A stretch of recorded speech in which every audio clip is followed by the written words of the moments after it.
మీ ఇద్దరు బాండింగ్ సిట్టి అమ్మా సిట్టి నా కొడుక్కి బిడ్డనిస్తా అన్నది అమ్మా. అమ్మా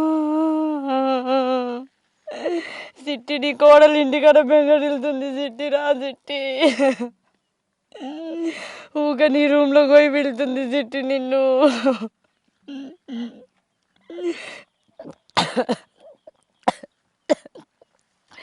సిట్టి సిట్టి అన్న వచ్చిండు సిట్టి, లేచి పిలు సిట్టి అన్న అని. మీరు బాగుండేనా మీ ఇద్దరు? అన్న అల్లుడు పుట్టిండంట కదా అని చెప్పేసి అడిగింది. ఒకసారి శివరాత్రికి నా కొడుకు నన్ను బిడ్డని ఇద్దరిని ఎత్తుకున్నది. ఆ టైంలో ఒక 2 మాటలు మాట్లాడిన అంతే. దాని తర్వాత మళ్ళీ మాటలేదు.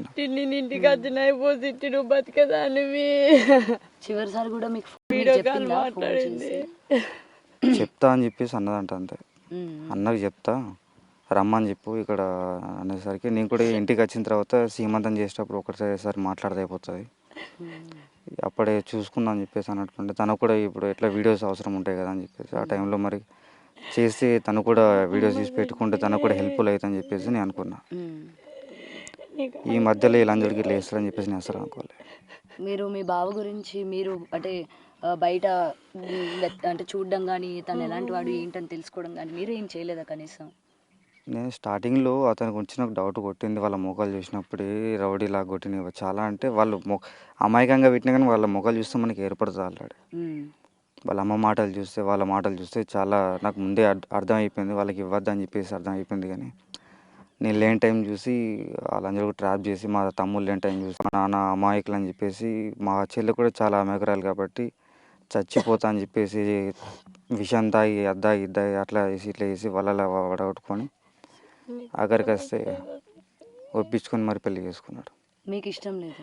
నాకు ఇష్టం లేదు. నేను 2-3 నెలల దాకా 2-3 నెలల దాకా మాట్లాడాలి. నేను కూడా చెల్లె మీద ఫస్ట్ నాతో మాట్లాడకపో నేను మాట్లాడతానని చెప్పి ట్రై చేసిన. ఇట్లా చేసిన చెప్పేసి ఆ టైంలో కూడా నాకు కోపం ఉండే, చెప్పకుండా చేసుకున్నాను చెప్పేసి. నేను ఏమనుకున్నా మాట్లాడకపోతే నా చెల్లె కాదా, తనకు నేను ఏం చేయకపోతే ఎట్లుంటుంది, తన పెళ్ళి అయినా గ్రాండ్గా చేసి నేను అత్తారింటికి ఘనంగా పంపిస్తా అని చెప్పేసి అనుకున్నా. ఆ పెళ్ళి చూడలే, నా కల్లారా నా చెల్లె పెళ్ళి చూడలే. లాస్ట్ ఒక బర్త్డే చేసిన అంతే తనది, అది కూడా చిన్నగా. మళ్ళీ వచ్చినప్పుడు మళ్ళీ గ్రాండ్గా చేస్తుంది అమ్మ అని చెప్పేసి అన్న. ఈ సంవత్సరం రాఖీ కూడా కట్టించుకోవాలి దాంతో. కట్టించుకోలేదు మీరు? రాలా ఏ పండుగ కూడా తనతో కలిసి చేసుకోలేము ఈ లాస్ట్ ఇయర్ మేము. అక్కడ హైదరాబాద్లో ఉండడంతో కుదరలేదు నాకు మొత్తానికి. అక్కడ వాళ్ళ అన్నదమ్ములు ఉన్నారు, ఇక్కడ మా చెల్లి ఉండే, అక్కడ నాగిపోవాల్సి వచ్చింది. మాటలు బాగుంటే చెల్లెనే వచ్చి కట్టేది కావచ్చు, లేకపోతే నేనే వచ్చేవాడిని కావచ్చు. ఒకటే రోజులో 2 చోట్ల ఉండలేం కదా మనం. అదే ఇంకా మీతో లాస్ట్ మాట్లాడింది కూడా అదే ఇంకంతే? లేదు, మాట్లాడింది లేదు. ఏం లేదు. మీ బావ మాట్లాడినాడా మీతో ఎప్పుడైనా? అప్పుడు ఏదో నేను మాట్లాడిస్తే మాట్లాడేవాడు. అతనికి ఎంతైనా కానీ బావ కాబట్టి తప్పదు, మనం చెల్లెని చేసుకున్నప్పటికీ మంచిగా చూసుకోవాలని చెప్పేసి నేను వచ్చినప్పుడల్లా బయటకు తీసుకెళ్తుంటే మంచిగా కూల్ డ్రింక్స్ తాపిస్తుంటే ఏమైనా తినిపిస్తుంటే మాట్లాడుతుంటే మంచిగా కూర్చోబెట్టి ఇట్లా బావ మా చెల్లె కొంచెం అమాయకురాలు, ఏమన్నా కానీ పట్టించుకోకు, ఏమైనా ఉంటే మాకు చెప్పు, చిన్న చిన్న విషయాలు కాడ పెద్ద పెద్ద విషయాలు కాడ నేను చూస్తున్నాను కొంచెం మంచోని అని చెప్పేసి అతన్ని చాలా మంచోనిలాగా చూసిన. అంటే నాకు లోపల ఉండే వీడు మంచోడు కాదని చెప్పేసి నాకు ముందు నుంచే ఉండే, కానీ అతన్ని మనం అనలేం కదా డైరెక్ట్.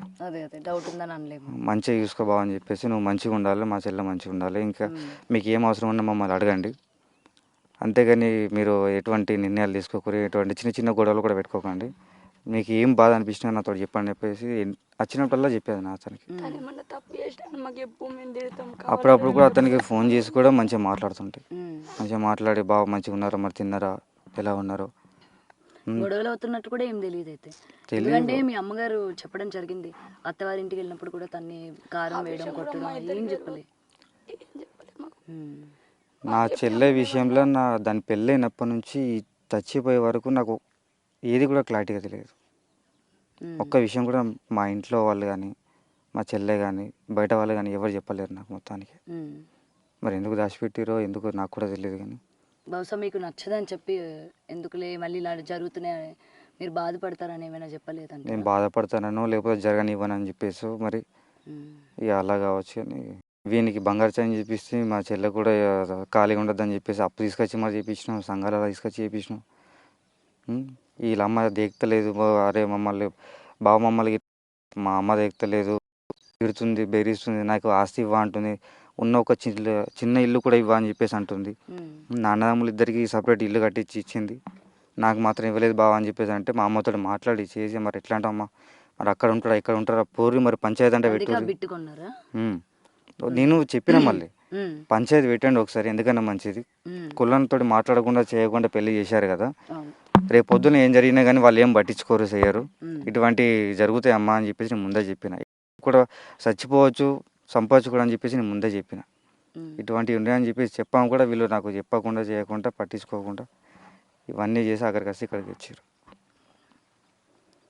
మరి అక్కడ లేదు ఇల్లు నాకు సొంతంగా, నాకు మా అమ్మ ఇస్తలే అని చెప్పేసి గొడవ పెట్టుకున్నప్పటికీ చూడండి మరి ఎక్కడన్నా దొరికితే తీసుకోరు, ల్యాండ్ ఏమన్నా గుంటనో 2 గుంటలు ఉంటే తీసుకోరు, పైసలు లేకపోతే ఎక్కువ తీసుకోకూరు, ఒక గుంటలైనా కానీ వాళ్ళు ఇద్దరే కదా పడుతుంది, ఒక చిన్న ఇల్లు అన్నా పడుతుంది దాంట్లో వాళ్ళు ఉండడానికి, 3-4 రూమ్లో పడతాయి చిన్న చిన్న అన్న, ఫస్ట్ 2nd ఫ్లోర్లో వేసుకోవచ్చు. లేకపోతే దాని తర్వాత వాళ్ళు ఉన్నప్పటికీ సంపాదించుకున్నప్పటికీ మంచిగా కొనుక్కుంటారు తీసుకుంటారు వాళ్ళే కూడా పెట్టుకుంటారు అని చెప్పేసి ఎన్నో మాటలు చెప్పిన.